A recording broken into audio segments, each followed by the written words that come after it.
Keçiler mi bunlar? Oradakiler mi? Yukarıdakiler. Bilemiyoruz. Artık herkes hayvanını saldı. Ahırlar artık. Sağdan soldan 2-3 tane çıkıyor.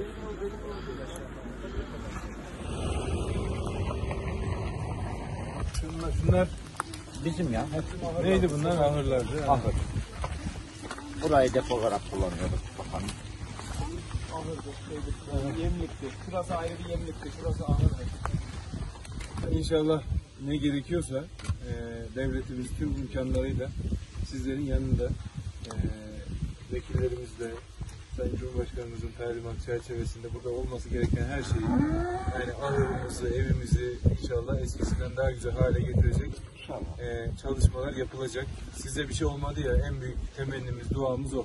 Hasar gören motorumuzdur, hayvanlarımızdır, buradaki işte arazimizdir. Onlarla ilgili gereken neyse hep birlikte üstesinden geleceğiz. Tamam mı? Sen üzülme onlara hiç. Hani İzzet'te biber de vardı.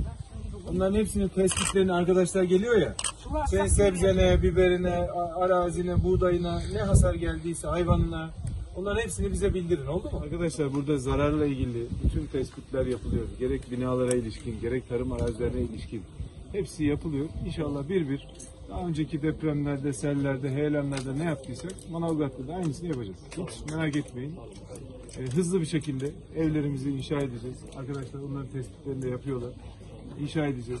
Yani zararlarımıza ilişkin de hep birlikte yaralarımızı saracağız. Siz hiç kafanızda en ufak şüphe olmasın.